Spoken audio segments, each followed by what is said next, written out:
Sallallahu ala Muhammad sallallahu.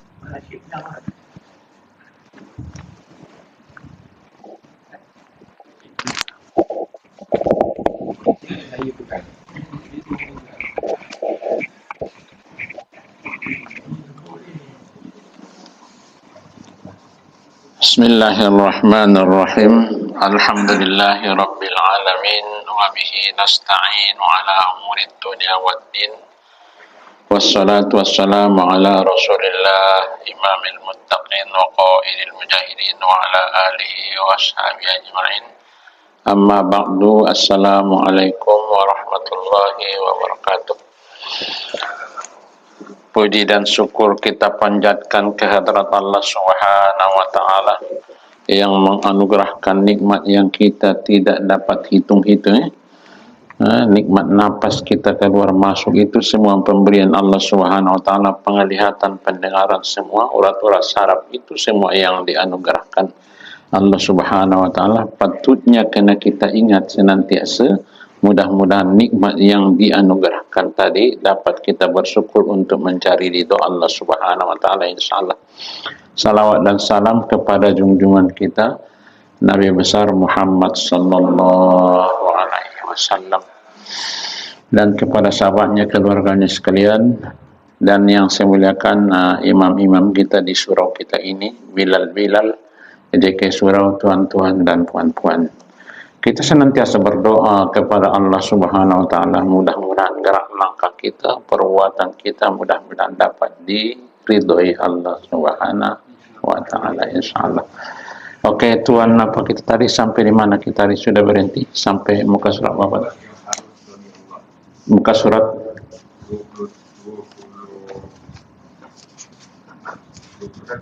21 ya. Oke, kita masuk pengajian yang baru, sifat yang harus bagi Allah Subhanahu wa taala. Ada sifat yang wajib bagi Allah, kemudian ada sifat yang mustahil, dan ada sifat yang harus. Sifat yang wajib bagi Allah Subhanahu wa taala itu kita sudah bincangkan, kemudian sifat yang mustahil pun sudah. Kita sekarang masuk kepada sifat yang harus bagi Allah Subhanahu wa taala. Harus bagi Allah Subhanahu wa taala memperbuatkan yang mungkin atau meninggalkannya. Allah Subhanahu wa taala harus memperbuat yang mungkin atau meninggalkannya. Contoh dia, apabila seseorang itu berumah tangga, tak mesti dapat dzurriyyat. Kemungkinan ada, kemungkinan tidak ada. Sebab itu perkara yang mungkin. Contoh dia, kalau sekiranya saya tanam pokok kelapa, kemungkinan berbuah, kemungkinan tidak berbuah. Itu perkara yang mungkinat. Perkara yang boleh berlaku dan tidak berlaku. Walau bagaimanapun, pahaman ahli sunnah wal jamaah wajib berusaha dan berikhtiar. Kita bukan pahaman qadariyah dan bukan pahaman jabariyah, yaitu ada ikhtiar dan ada usaha. Setelah kita berikhtiar dan berusaha, kemudian doa, bertawakal kepada Allah Subhanahu wa taala. Fa iza azamta fatawakkal 'ala Allah. Kalau kamu sudah putus, serahkan kepada Allah Subhanahu wa taala. Berlain dengan mazhab qadariyah, dengan mazhab jabariyah. Kita diantaranya usaha ada, kita yakin ketentuan daripada Allah Subhanahu wa taala adalah yang sebenar, tapi kena ikhtiar. Sebab pepatah Arab mengatakan, harrik biyadaka fa innas sama'a la tanzilu zahaba wal fiddah. Gerakkan dua tangan tadi, jangan tadahkan ke langit, sesungguhnya langit tidak akan menghujankan emas dan perak. Jangan tadahkan ke langit, kena berusaha, kena berikhtiar. Orang yang tidak berusaha dan tidak berikhtiar menyalahi pahaman ahli sunnah wal jamaah. Itu bukan pahaman ahli sunnah wal jamaah. Kalau sekiranya macam mana pun dalam kehidupan kita kena usaha, macam mana pun kena kita ikhtiar. Cuma jangan kita gantungkan ikhtiar yang kita buat pasti berjaya. Tidak ada. Tidak pasti. Jangan kita termasuk di golongan orang-orang yang menjamin dan pasti. Saya itu berjalan jauh tuh. Tidak ada yang pasti, cuma insyaallah. Nabi kita pun apabila dijamin sahabat telah datang wahyu. Bukan pandai-pandai Nabi. Abu Bakar dijamin surga setelah datang wahyu. Apabila Umar dijamin surga setelah datang wahyu. Jadi Nabi kita perkataan jaminan tadi setelah datang perintah daripada Allah. Jadi kalau sekiranya kita menjamin, itu sudah berjalan tempat lain, boleh merusakkan akidah. Jadi yang diajarkan bagi kita apa dia? Insyaallah. Macam mana kelapa kamu datang? Pasti tidak. Insyaallah. Oke? Macam mana? Insyaallah. Besok datang ke Nuri tak? Insyaallah. Oh pasti saya datang besok. Memang saya tidak tuan-tuan Jangan cari penyakit, jangan cari dosa. Insyaallah. Umpamanya harus bagi Allah Subhanahu wa taala menjadikan langit, bumi, matahari, bulan dan bintang dan sebagainya. Dan harus bagi Allah Subhanahu wa taala tidak menjadikannya.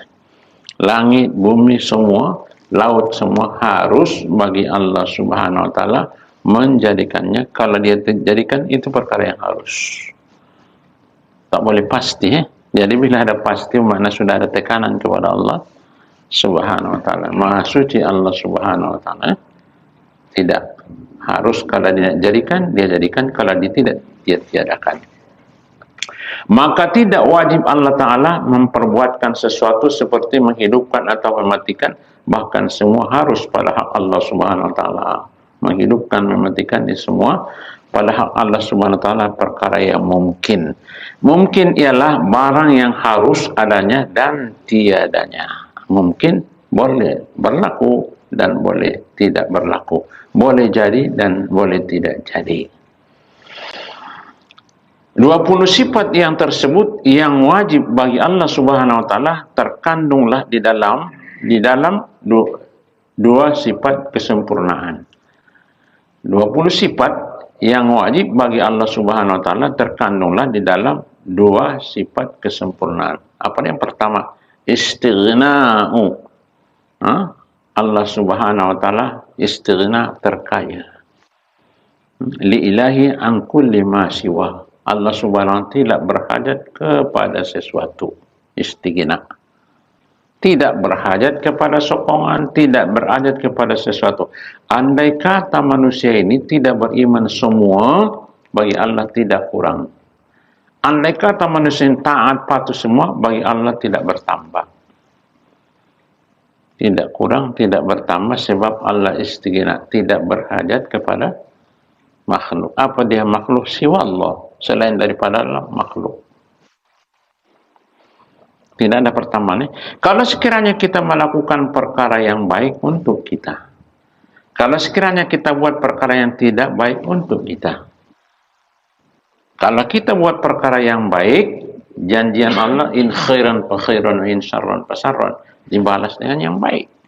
Tetapi apabila kita engkar perbuatan Allah SWT, maka dibalas dengan perkara yang tidak baik.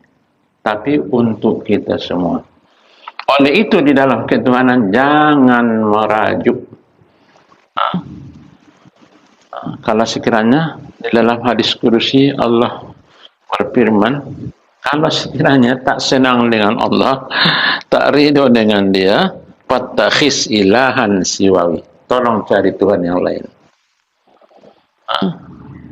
Kalau tak ridho dengan ketentuan Allah, ujian dia, apa semua, rasa tak boleh tahan, fattakhis ilahan siwawi. Di dalam hadis kursi, cari Tuhan yang lain, cari langit yang lain, cari bumi yang lain, cari udara yang lain.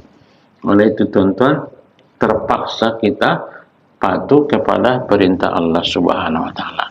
Oleh itu sebagai hamba yang Allah ciptakan kita, kena kita ikut perintah Allah Subhanahu wa taala.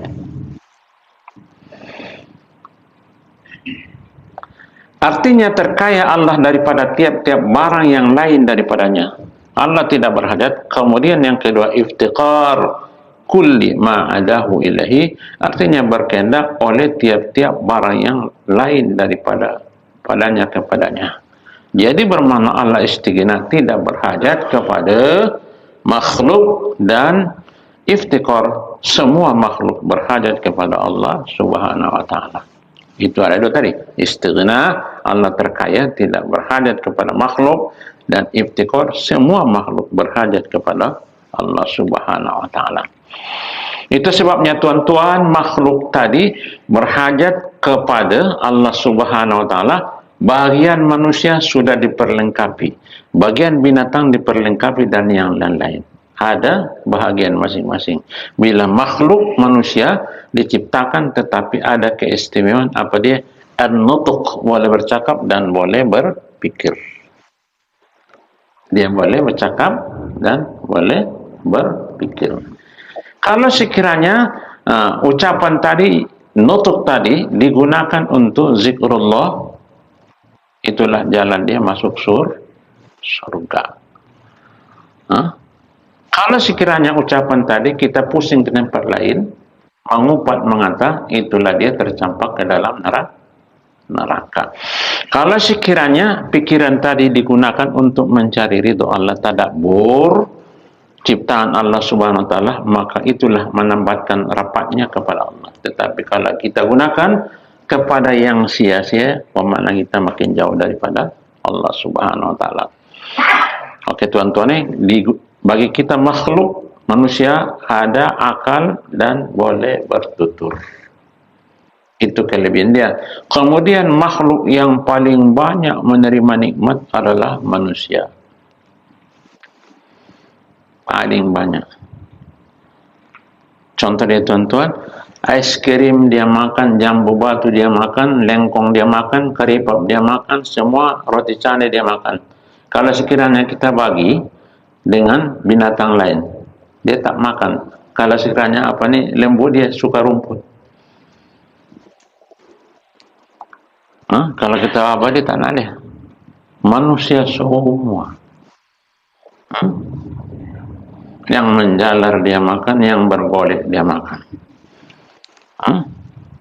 Cuma bagi kita ada halalun wa haramun, ada larangan, yang haram ada yang halal.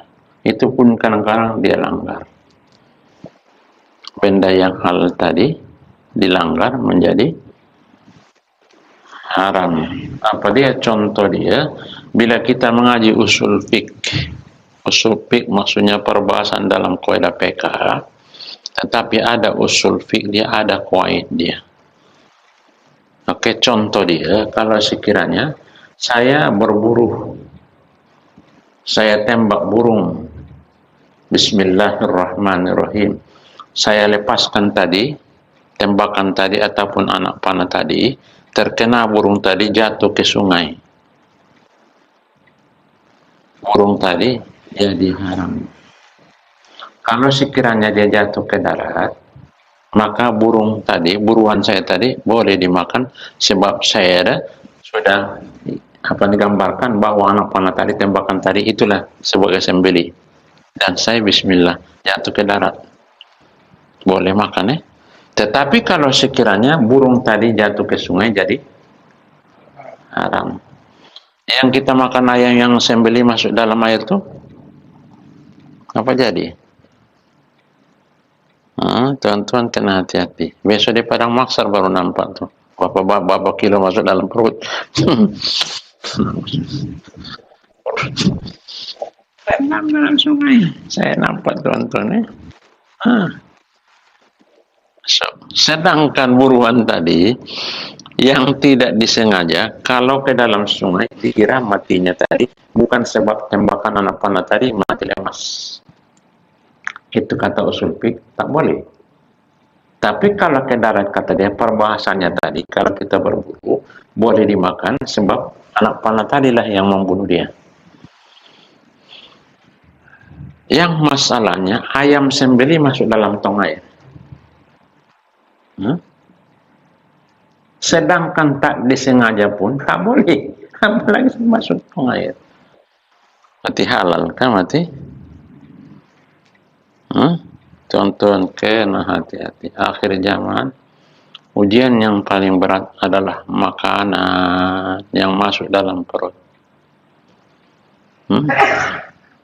Ayyu syai'in nabata minal haram pannaru aula. Bila ada di dalam tubuh kita ni daging yang haram daripada sumber yang haram, kena dibakar dulu. Walaupun cukup ibadat dia, sebab ini tak boleh terima surga, dia tak boleh masuk. Tuan-tuan, yang paling kita takut akhir zaman, inilah dia, tentang pemakanan. Akhir zaman.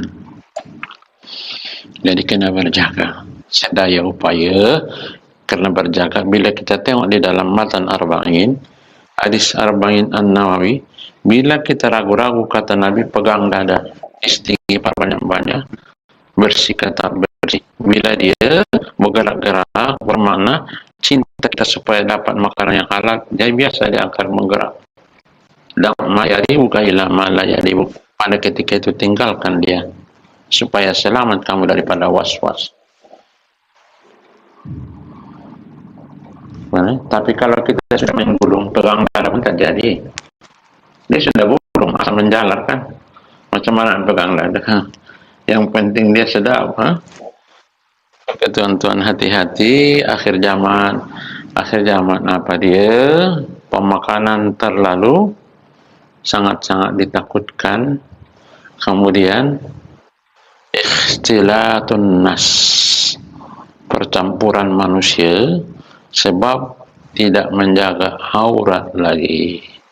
Inilah fitnah yang besar di akhir zaman. Sebab hati tadi, dia di dalam, dia tak berkedut macam ini. Hati tadi dia di dalam, disembunyikan. Kalau di luar dia huru-hara, di dalam. Hari itu saya bertemu dengan seorang yang sudah mungkin mencapai 80 tahun. Ustaz, kata dia, saya bercakap, Ustaz, saya sudah tua. Kata dia, hati kata dia tak pernah tua, senantiasa muda. Hati-hati tuan, kata dia hati tadi. Coba contoh dia. Ini kita nak dapatkan, bukan kita saja bercakap. Macam mana kedudukan hati tadi? Inilah nak dijaga tadi. Jaga daripada segi akidah, jaga daripada segi yang lain dalam tu. Saya tak nampak. Kan? Tapi mau gerak-gerak. Okey, kalau sekiranya seorang yang sudah berumur, tiba-tiba datang perempuan, abang kata dia, padahal kita ada rambut putih dah. Berdegup-degup tuan-tuan jantung. Ini dia, ini realiti, tak boleh apa nih, bergerak di dalam. Itu yang disebut hati tadi tersembunyi dia. Kalau sekiranya dekat luar nih, memang sangat huru-hara. Oke tuan-tuan, jadi bermakna apabila ada makanan-makanan yang tak beristat masuk ke dalam, yang mula-mula dia tembak hati, gelap, kabur. Allah, sembahyang tuan-tuan, kemana perginya? Ingat terutung Belanda ke, ataupun apa namanya kan, Tengkong ke apa tuan-tuan, inilah dia. Itu yang disebut qalbun, hati. Itu yang selalu disebut orang tasawuf, dia tak mau cerita banyak macam kita ni cerita. Dia yang selalu dia cerita qalbun, hati. Dia selalu cerita hati. Sebab kalau sekiranya apabila kita sembahyang hati bergerak sana sini, bermakna dalam dah rusak. Memang kita sudah berwudu, sudah istinja, buang air besar, dah cuci dah. Tetapi dalam kotor, kata Syekh Abdul Qadir Az-Zainani, najis yang paling berat yang ada pada diri kamu adalah najis qalbun, yang ada melekat, menempel di dalam hati. Paling berat. Kalau najis dekat luar, tertampal di sini tai, siapa tak basuh memang busuk. Busuk dia tak nak. Dia tengok buruk nampak. Tapi qalbun ni, di situ ada hasad dia, ada ujub dia, ada sum'ah dia, ada takbur dia, ada ria dia. Macam-macam najis yang ada di sana. Berapa banyak yang kita boleh cuci? Itu dia sebut bila kita rujuk dalam perjalanan tariqah, nafsu dibagi kepada bahagian 7. Ada nafsu mulawamah, ada mutmainnah, ada radiyah, ada maradiyah, ammar bisu, kamilah, mukamalah, ada dibagi 7 tuan-tuan. Ini semua ada perangai. Di antara nafsu, apa dia? Dia suka berangan untuk buat kebaikan tapi tak pernah buat. Bermakna dia di dalam penjara nafsu. Kalau seseorang itu ingin melakukan perbuatan yang baik, contoh dia nak bangun bertahajud, daripada sejak muda dia nak bangun bertahajud sampai tua tak pernah bangun, bermakna dia di dalam penjara. Macam mana nak buat dia dalam penjara? Nah, kita tuan-tuan, bermakna kalau sekiranya itu yang ada pada seseorang itu, bermakna dia nak buat kebaikan, nak belajar Quran, nak buat semua, tapi tak jadi-jadi sebab dia di dalam penjara. Kalau sekiranya itu yang berlaku kepada seseorang itu, kematian dia mati di dalam penjara nafsu.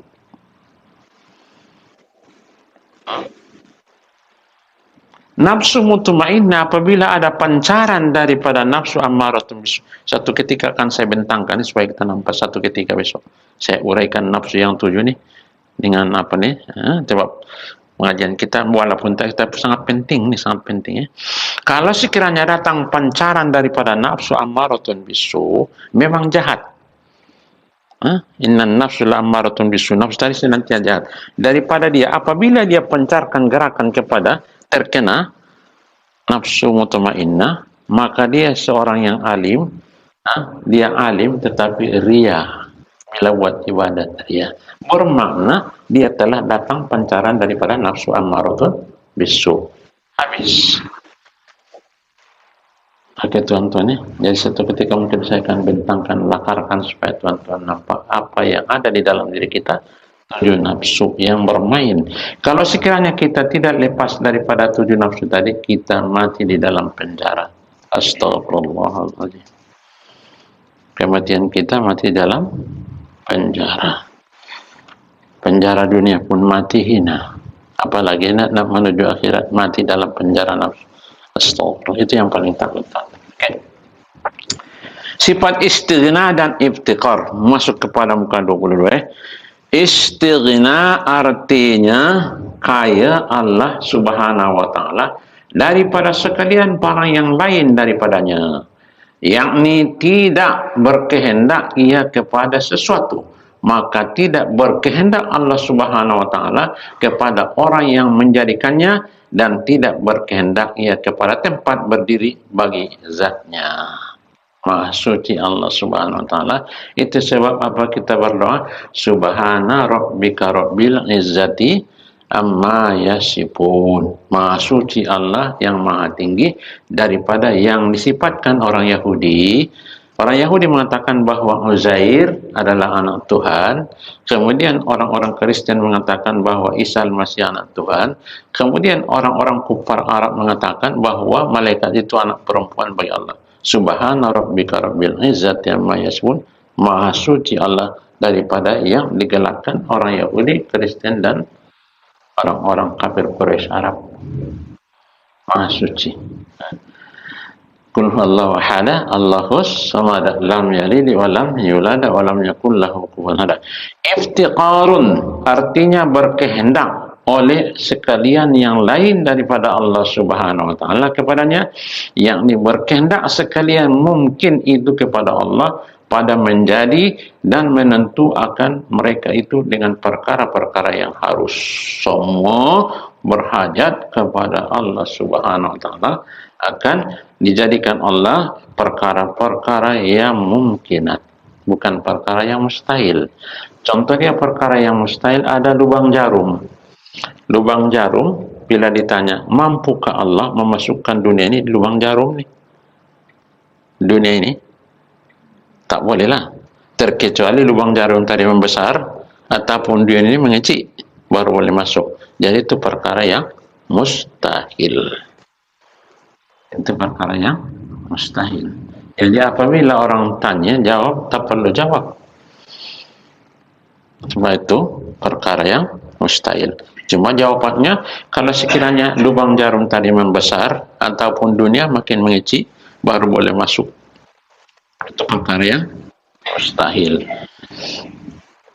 Jadi kudrat Allah Subhanahu wa taala tidak takluk kepada yang mustahil. Kudrat dan iradat Allah Subhanahu wa taala takluk kepada perkara yang mungkin. Sifat-sifat istighna terkandung di dalam sifat-sifat istighna itu 11 sifat, yaitu wujud,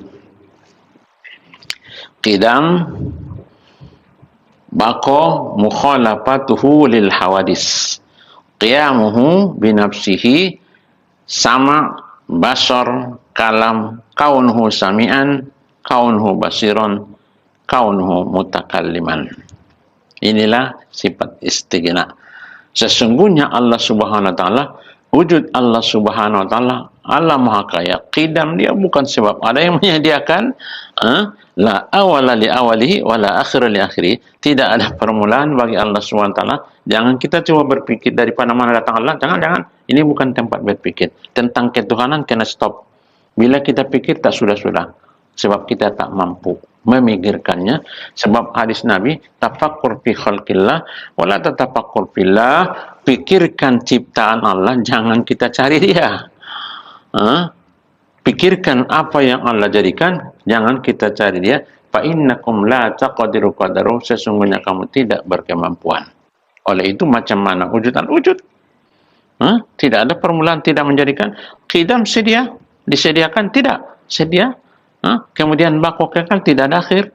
Mukhalafatul hawadis, bersalahan bagi segala yang baru. Sifatnya, zatnya, perbuatannya tidak sama. Kemudian kamu binafsi, berdiri dengan sendirinya. Kemudian sama, mendengar, pendengaran SWT menyeluruh. Tapi bukan dengan anak telinga. Basar, melihat, semua di dalam penglihatan Allah SWT tidak ada yang tertinggal. Kalam, Allah berkata-kata sempurna. Perkataan, tapi tidak ada huruf, tidak ada suara. Oke? Jangan kita tanya lagi macam mana dia. Yang disebut bagi kita disebut ada kalamun nafsi. Kalamun nafsi maksudnya Al-Quran tadi lafzi. Dia ada kalamun nafsi.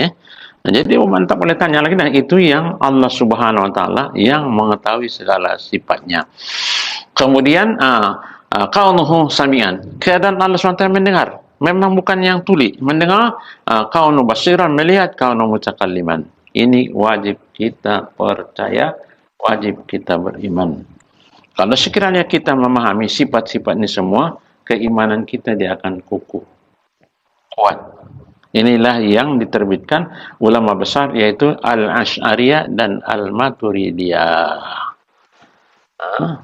Inilah dia sumbangan ulama yang besar tadi, Asy'ari dan Al-Maturidi. Maka disebut pahaman Ahlus Sunnah wal Jamaah. Bila tuan-tuan dengar Ahlus Sunnah wal Jamaah, daripada sinilah timbul dia, daripada Asy'ariyah dan Al-Maturidiyah di dalam bab akidah. Kemudian di dalam perbahasan mereka daripada mazhab yang 4, yaitu Hanafi, Maliki, Syafi'i dan Hambali, perbahasan hukum fikih. Kemudian di dalam perbahasan tazkiyatun nafsi, pembersihan diri, daripada Junaid al-Baghdad dan Imam al-Ghazali tentang bab tasawuf. Kepada pahaman yang tadi, ada segelintir yang cuba mengusik-usik yang disebut pahaman Wahabiyah. Wahabi. Kalau di Indonesia disebut 3 kaki. Muhammadiyah. Sama lah tuh. Tempat lain kaum muda. Jadi bermakna orang itu coba. Jadi oleh tuan-tuan dalam bab ini kita sudah ada panduan. Asy'ariyah, Maturidiyah tentang akidah. Kemudian mazhab yang 4 kita boleh raikan, tetapi kita Syafi'i. Kalau sekiranya ada ketikanya kita ambil pendapat yang lain, tetapi kita satu mazhab Syafi'i. Contoh dia bila zakat fitrah pada bulan puasa, maka kita ambil pendapat Maliki. Biqimati harganya. Kalau Syafi'i mengatakan kena beras. Tetapi kita tukarkan kepada harganya, itu pendapat Imam Malik. Kemudian kalau Imam Syafi'i, aku jual, aku beli. Kalau tak, jual beli tadi rusak, tidak sah. Harta tadi saya tak boleh ambil, kemudian duit saya dia tak boleh ambil. Tetapi kita disebut mu'atot. Apa dia? Yang dikatakan Imam Malik, saya bagi duit dengan orang tu, kemudian dia bagi barang yang saya, walaupun tidak ada jual beli, disebut unjuk mengunjuk, kata Imam Malik dibolehkan. Ada kita ambil. Tetapi jangan akad nikah tuan-tuan, akad nikah, aku nikahkan diam dia. Jangan cuba-cuba tuan-tuan, karena tangkap besok tak jadi nikah. Di dalam apa ni kata dia? Kata Imam Malik, boleh mu'atot, unjuk mengunjuk. Jadi kita ambil. Patutnya aku jual, aku beli, aku beli, aku jual. Kata Imam Syafi'i tak sah. Bermakna kalau tak sah tuan, beli barang di pasar, tak sah, tak boleh milik barang tadi. Kemudian ni tak boleh milik. Tetapi kita ambil pendapat Imam Malik, kata dia, aku bagi barang, dia bagi duit, sudah dibolehkan kata Imam Malik. Jadi kita raikan maksud yang lain, tapi ada di tiganya. Apabila kita umroh ataupun haji sangat-sangat masyakkoh haulia, terlalu susah di depan Ka'bah, maka kita ambil mazhab apabila bersentuh kulit laki-laki dengan kulit perempuan tidak batal. Kita ambil mazhab lain supaya ibadah kita dapat terus. Itu contohnya. Itu mazhab.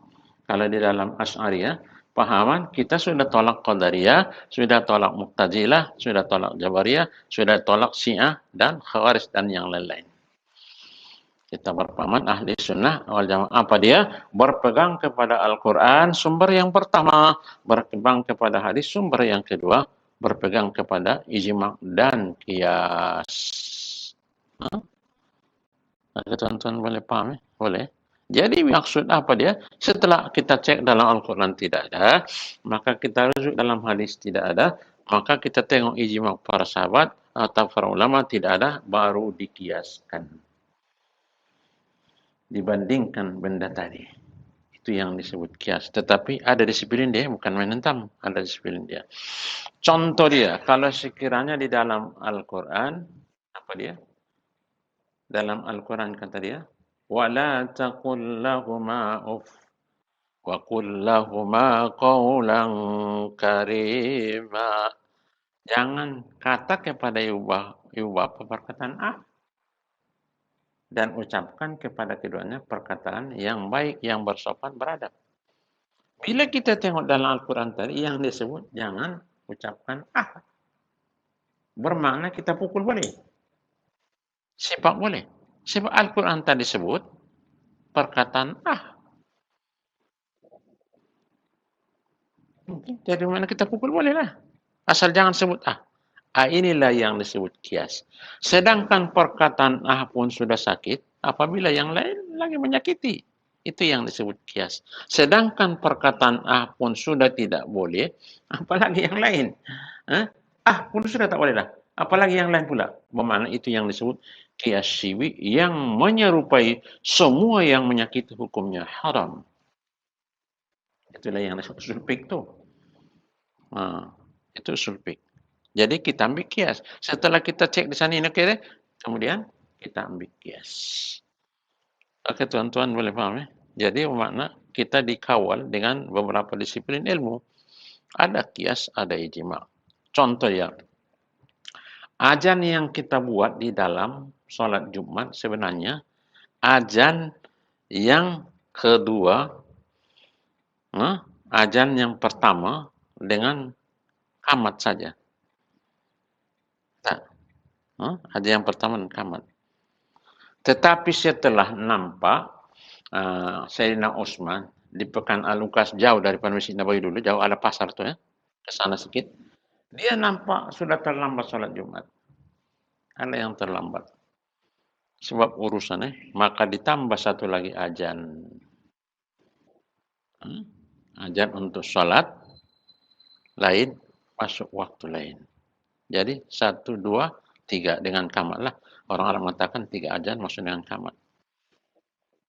Oke, ditambah satu kali lagi yang disebut ijma' sukuti, sahabat yang lain tidak membantah.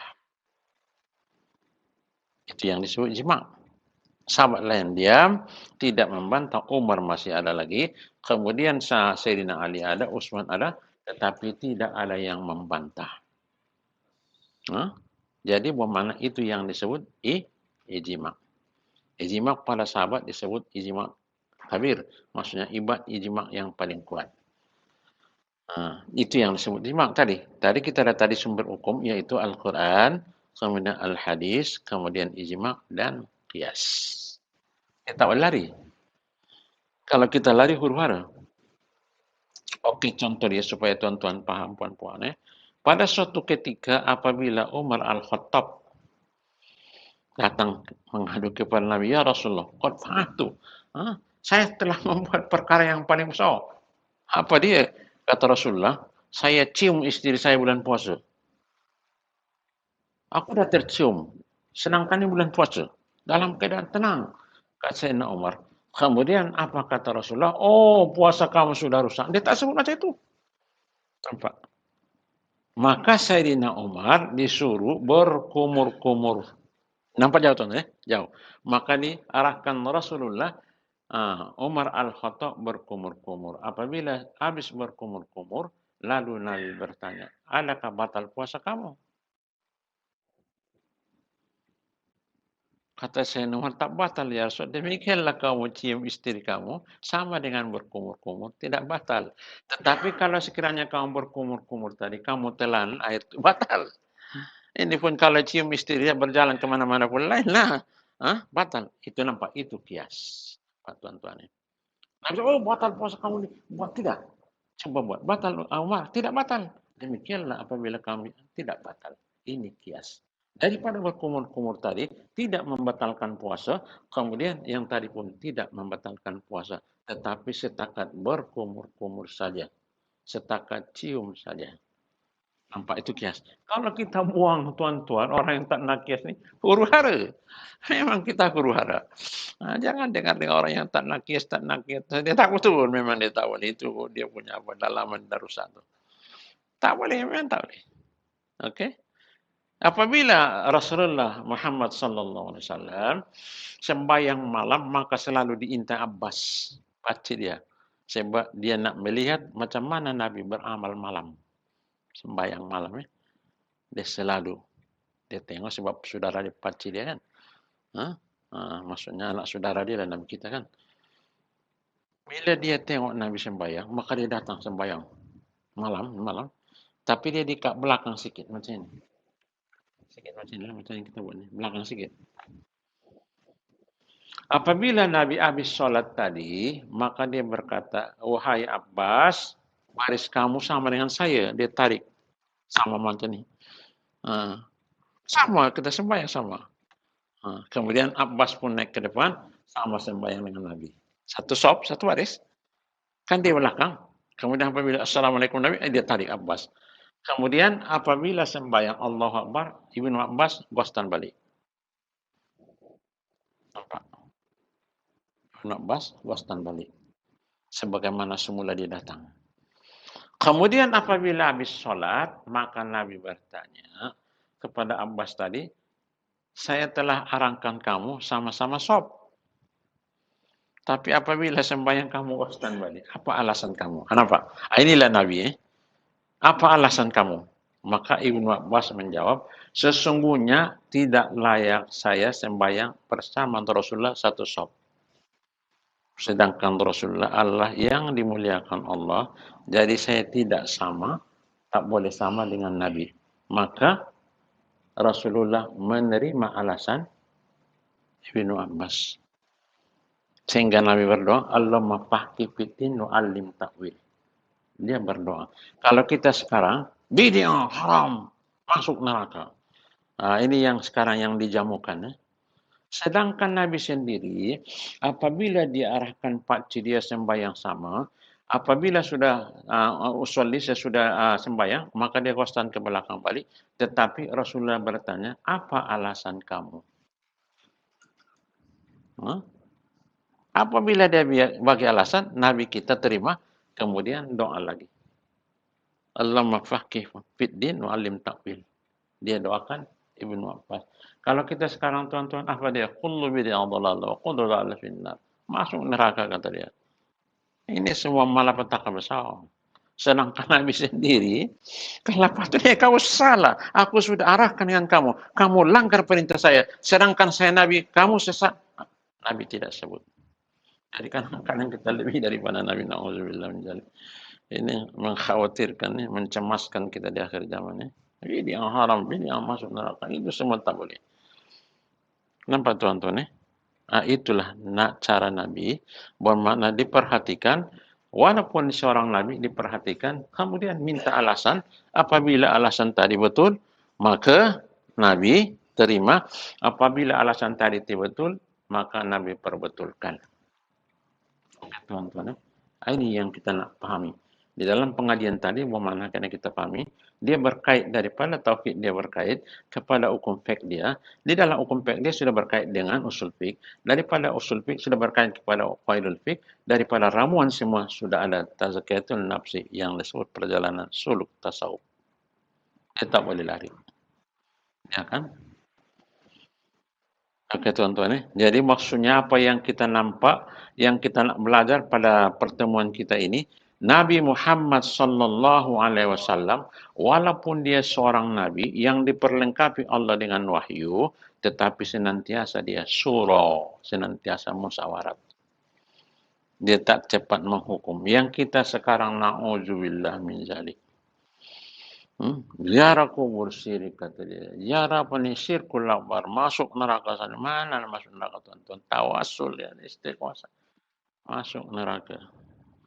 Na'udzubillah, menakutkan tuan-tuan. Sedangkan di dalam hadis Nabi, ayuhan nasittaku hadza syirka fa inna akhbabin nabi min namli. Jangan kamu selalu mengatakan syirik. Sebab syirik tadi lebih halus daripada perjalanan semut. Jangan kita tuduh orang syirik kau masuk neraka. Benar. Kubur sana. Jangan tuan-tuan.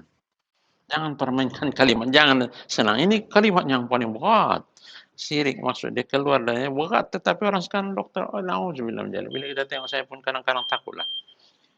Padahal diajar kita supaya beradab. Bila seorang itu silap, kita didik, kita ajar. Kalau sekiranya betul, kita terima. Itu yang diajarkan sunnah Nabi Muhammad sallallahu alaihi wasallam yang dipraktiknya kepada sahabat sehingga sahabat pun rasa macam kawan yang rapat dengan Nabi ini. Senantiasa cantik hubungan tadi. Walaupun dia seorang Nabi tetapi dia senantiasa musyawarah, berbincang dengan para sahabat. Sehingga sahabat tadi sangat-sangat gembira. Itu kalau sekiranya Nabi tidak ada, mereka terlalu rindu. Sebab bagi mereka adalah sahabat yang luar biasa. Bila Nabi tidak wujud, mereka itu terlalu rindu. Sebab tidak ada kawan yang membimbing. Apabila kewafatan Nabi Muhammad SAW, semua para sahabat sangat-sangat rindukan kepada Nabi Muhammad SAW. Sebab percantuman persahabatan tadi terlalu cantik. Walaupun dia seorang Nabi. Jadi jelas tuan-tuan. Jadi kita sudah mempelajari sifat istighna dan iftikar, maha suci Allah Subhanahu wa taala daripada sifat kekurangan sebab dia istighna, kemudian iftikar, semua berhajat kepada Allah Subhanahu wa taala. Apabila kita baik tidak bertambah kepada Allah Subhanahu wa taala, apabila kita tidak baik tidak kurang bagi ketuhanan Allah Subhanahu wa taala. Maha suci Allah SWT daripada sifat kekurangan.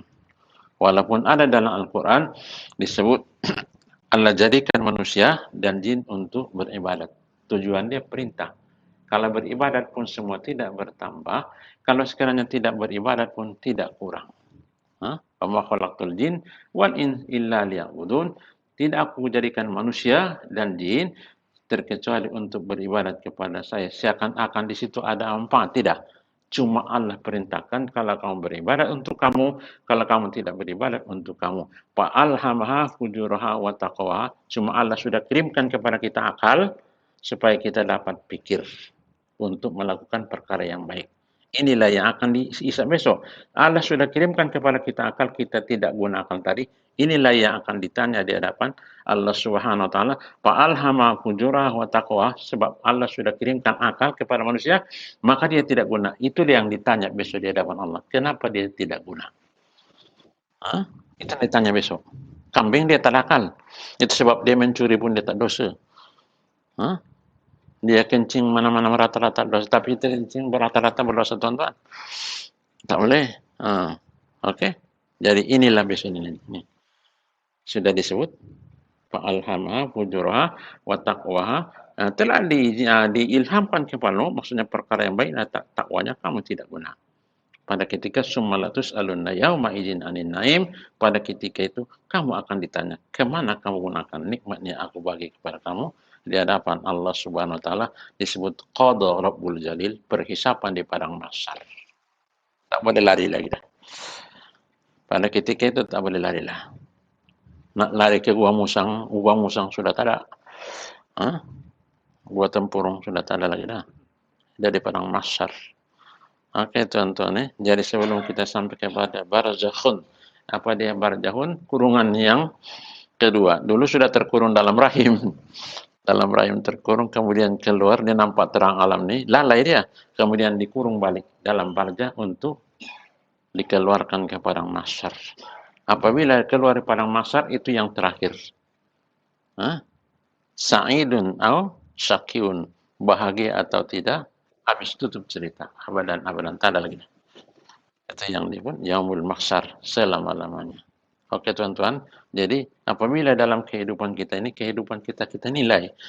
Kita ingat ni, nafas yang keluar ni kerana kita. Besok dia adalah kita, wallahualam, kita tahu Okey, kita kira, kita hisab, mudah-mudahan dalam perkiraan kita, hisab kita ini, kita kirakan kepada mencari ridha Allah Subhanahu wa taala. InsyaAllah, mudah-mudahan perjalanan yang ringkas ini, umur yang pendek ini, tak sampai 2000 tahun, tuan. 60 tahun lebihnya. Bukan 2000 tahun, 4000 tahun tidak. 60 tahun. 60 tahun dah sakit dah. Perut tak boleh lagi makan. Dulu makan kacang hijau dia nak, cili api dia tak boleh sekarang lagi dah. Okey, kena kita hisab. Muhasabahlah apabila ada perubahan di dalam diri kamu, rambut kamu sudah putih, telinga kamu tak berapa jelas lagi, pemandangan sudah kabur, kaki sudah lemah, kamu muhasabah. Sesungguhnya kirim salam daripada kematian sudah hampir. Kalau sekiranya kamu tidak ada muhasabah pada ketika itu, Allah sangat malu melihat orang yang kepalanya sudah rambut putih, tetapi tidak muhasabah. Allah tak mau pandang dengan kasih sayang. Malu Allah melihat orang yang bertambah umur, tetapi tidak bertambah ibadat. Okey, wallahu a'lam bishawab. Tuan-tuan, sama-sama kita berjalan mencari ridha Allah Subhanahu wa taala. Kemanusiaan dunia tak sudah-sudah sebab dia tipu daya. Tipu daya. Orang yang tu pun tertipu, orang remaja tertipu, orang yang semua tertipu. Memang dia tukang tipu lahun wa la'ibun, permainan ini sendewara, tuan-tuan. Hati-hati, waspada karena sesungguhnya kita didampingi musuh yang paling berbahaya. Apa dia? Yaitu dua pemain, yaitu nafsu dan syaitan. Hawa, nafsu dan syaitan, laknatullah. Okey, wallahu a'lam bishawab. Kalau sekiranya tuan-tuan ada nak ditanya sebelum kita akhiri pengajian kita, sila kita berbincang setakat yang kita mampu. Wallahu a'lam bishawab. Ada soalan boleh tanya. Ada yang mustahil? Ada tuan-tuan? Cuba tanya kalau ada yang tak apa jelas Tidak ada. Okey semua Okey semua kan tak okey tuan. Kalau mengaji di Masjidil Haram, kata tuan guru saya dulu, murid membaca. Murid, guru mendengar. Itu sistem pengajian Masjidil Haram. Murid baca. Tuan guru tu dengar. Kita sekarang dua-dua sama. Yang tuan guru pun sudah tak hafal bawa kitab itu pun karena tak baca. Kemudian yang sudah akhir zaman makin kurus sehingga ujung-ujungnya dalam keadaan kebingungan sebab bila ditunjuk seseorang itu maka dia bawa ke tempat lain. Itu yang disebut dhallan wa mudillun. Akhir zaman akan berlaku. Di akhir zaman akan berlaku sebab ilmu sudah diangkat, sudah dicabut, maka tinggal juhal, orang-orang yang jahil tetapi berani bercakap tentang hukum, huru hara. Macam mana Tuhan? Oh, macam ini fatwa dia, macam ini kata dia. Kalau sekiranya kita makan ayam itu, tetapi dia sebab tak sempat sembelih, digiling kereta apa sih, gilis kereta, boleh halal, kata dia. Contoh dia lah, halal, kata dia. Sebab katanya, sebab tak sempat, kata dia, makan aja lah, kata dia. Kita makan. Dollan wa mudillun. Dia sesatkan lagi kita. Hati-hati tuan-tuan, akhir jangan. Bila halal, semua halal semua, tidak ada yang haram lagi. Hati-hati tuan-tuan. Bismillahirrahmanirrahim. Alhamdulillahirabbil alamin wahdahu wassalatu wassalamu ala asyrafil anbiya'i wal mursalin wa ala alihi wa sahbihi ajma'in. Fa fahamna Sulaimana kullan atayna hukma wa ilma wa sakharna ma'a Dawud wa sahbihi wa kunna fa'ilin. Sallallahu ala sayyidina Muhammadin nabiyil ummi wa ala alihi wa sahbihi wa barak. Alhamdulillahirabbil alamin. Taqabbalallahu minkum.